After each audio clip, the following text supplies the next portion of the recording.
Right. Are recording. Get people in the room on. Go ahead and ask away. But just when you talk about sort of the difference that particular cloud and Korea bring to this Phoenix roster. Certainly speed. That's one. They play a lot faster. Obviously I have a history of saying how much I love Cloud defensively and stuff. So I think she's a hell of a player.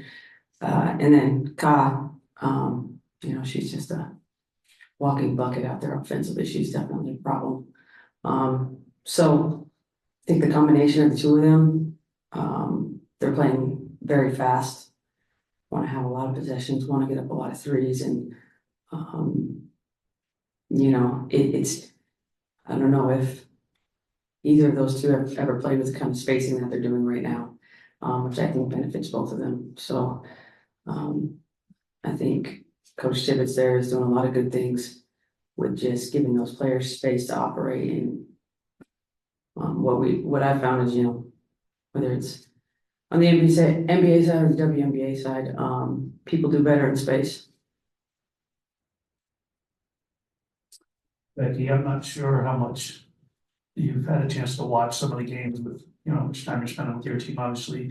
In the two games, you've seen one of the top picks with the camp rank, but the rookie class after the first week and a half is somewhat living up to its billing.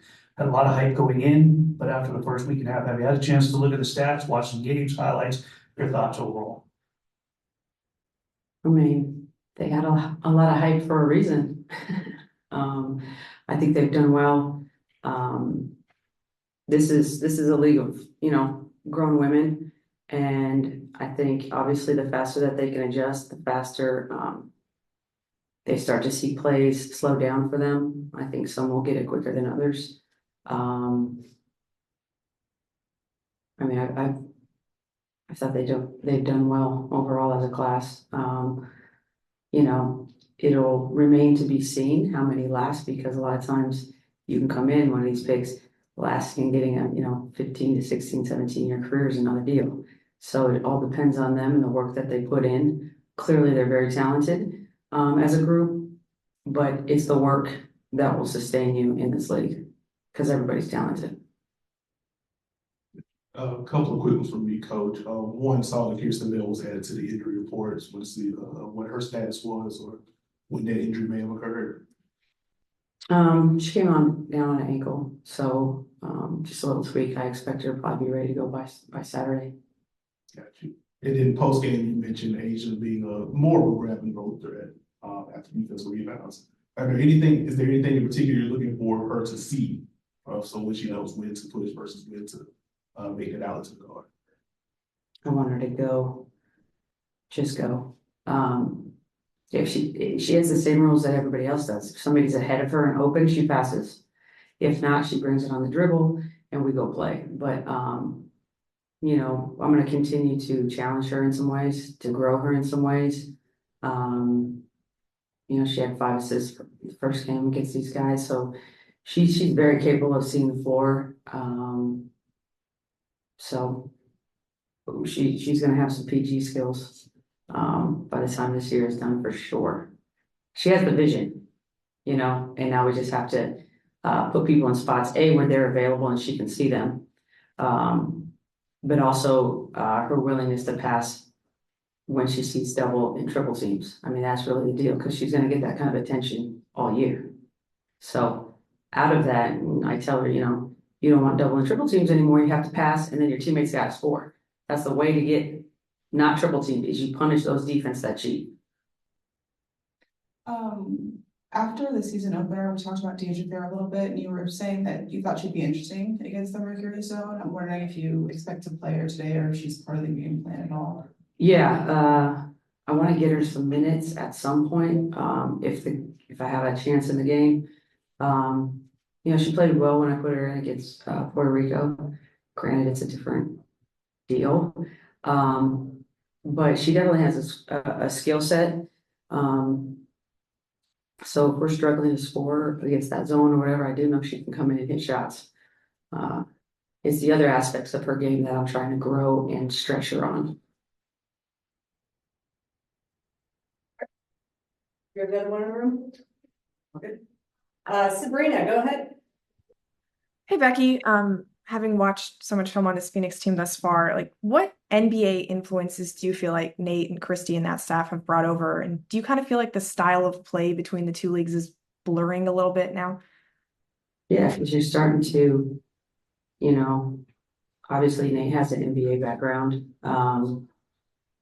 He's been in the NBA for a long time, actually. I mean, he had was a part of a lot of staffs that were really successful, especially in Portland when, they had LaMarcus, CJ, Dame, and then they had a lot of success down in Orlando. I mean, even building out a young roster.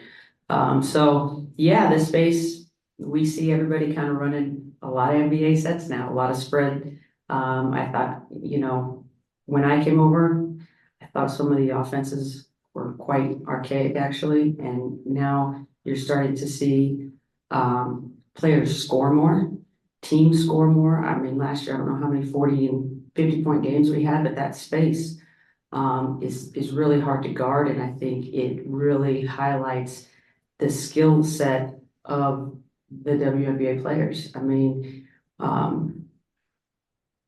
so a couple tweaks here and there, but yeah, he's playing space, he's playing fast.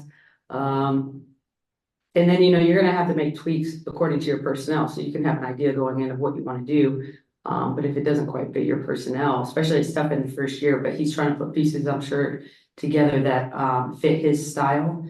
And, like I said, along with that space, they're getting to the free throw line. It's hard to guard one-on-one because, the shifts just aren't there sometimes. So I think it's good for the game, and most importantly, I think it's good for the players and the fans because it's a fun way to play and it's a fun game to watch when players really get out and have those green lights. Thanks, Becky. One last question, Andy. Hey, thanks, Carolyn. Hi, Becky. Andy Lipton.